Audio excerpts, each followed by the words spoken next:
everybody, I have a process video for you today using the amazing Canadian winter collection from Wild Whisper Designs. I don't live in Canada, but I love this collection.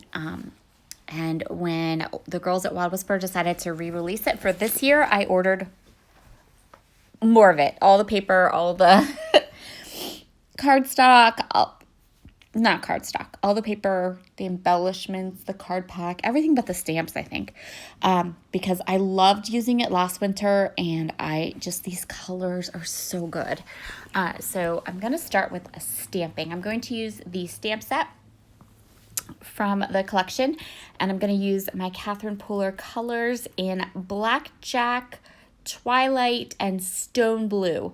I'm using my Memory Misty so that I can kind of figure out where I want my stamps to go and then stamp a bunch of them all at once.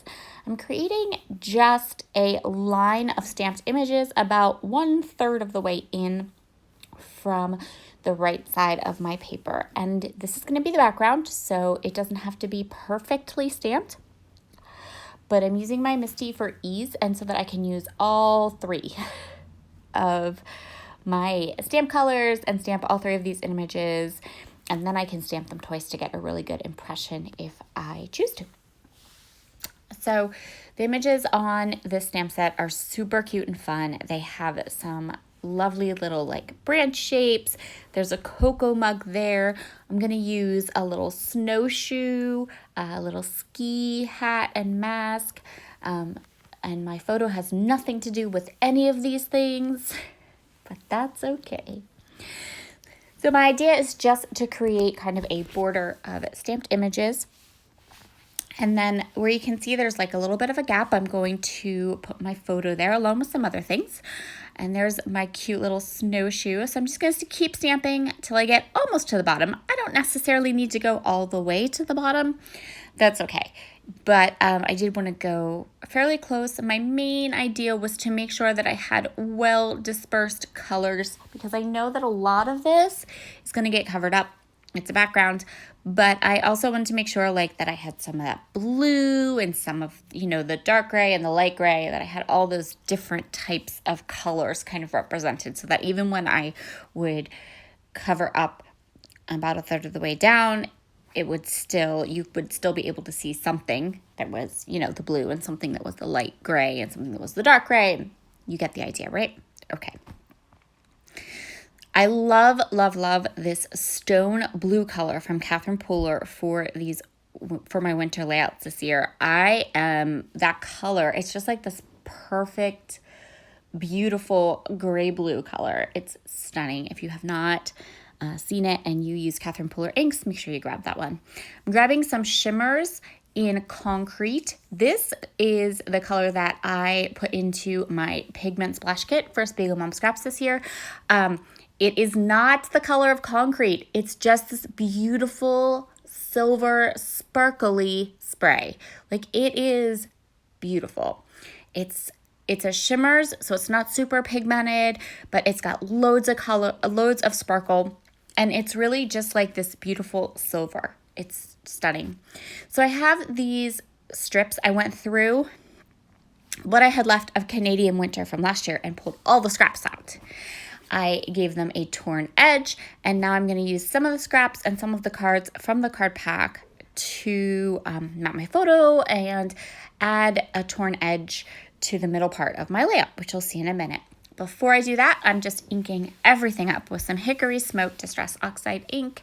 Again, a beautiful gray color, because that's what we're doing today. We're working with shades of blues and grays and silvers, and then I'm going to add just this pop of the orangey red in the collection, just to make everything flow well together.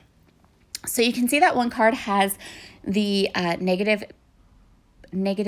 space from a die cut word. So I cut out the word snow on a layout last year, and I had the rest of that.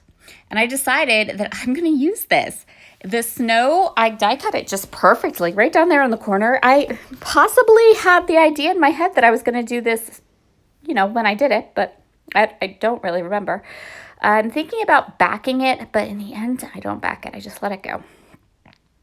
I'm just going to fluff around here. I want to get a nice set of, you know, a little bit of colors around my photo. So I'm going to take all of these inked torn edges and I'm going to kind of layer them up. This is something that is kind of a go-to for me. Not necessarily across the middle of a page or a third of the way down the page, but I do tend to like the look of torn edges that are stacked. I don't know that I really like a torn edge, just, you know, anywhere, but I like stacking them to almost make torn ruffles. That's something that I really enjoy.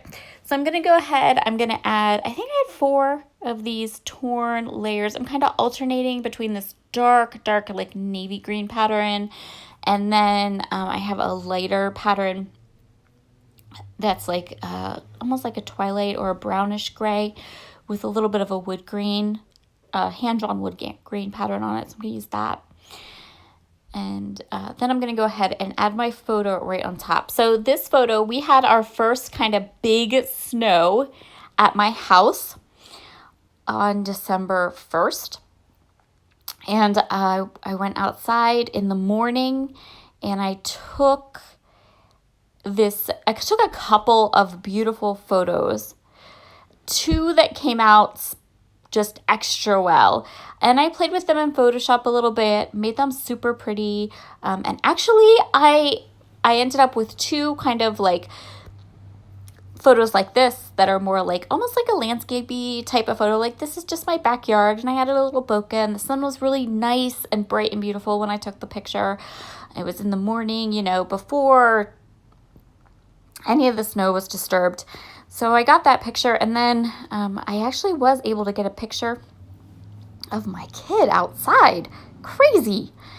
So I was really excited that I knew that this photo of the black and white in the morning and that little bokeh, I really wanted that photo to have a very monochromatic, kind of simple styled layout. So I am going to add a pop of this orange color, and I'm using foam tape on all the things. Because once you create a border like that has that torn edge and you kind of pull the torn edge up for texture, you kind of have to put all the stuff that you put on top of it, you have to put it up on foam tape.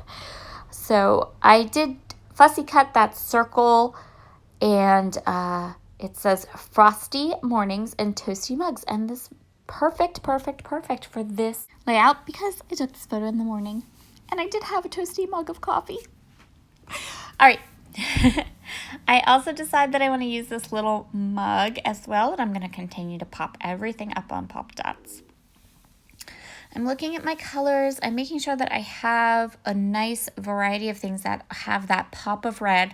I really just want the pop of red to be around my photo and in kind of like almost like a triangle around my photo. And then have the rest of the layout just be these more muted type of colors. I'm also kind of looking at how things are placed and are there any gaps, because I really am kind of clustering everything around my photo. Decide to go ahead and fussy cut that hat, and I'm going to go ahead and cut apart and place it down there. And now I'm just going to add some glue to this fun little flare. And that's going to be it for this layout. Thank you so much for joining me today. I hope you enjoy the finished layout. If you haven't grabbed this Canadian winter kit, go run to the shop. You can use my code and save a little bit. I love this kit collection. It's beautiful. I'll talk to y'all again very soon. Bye.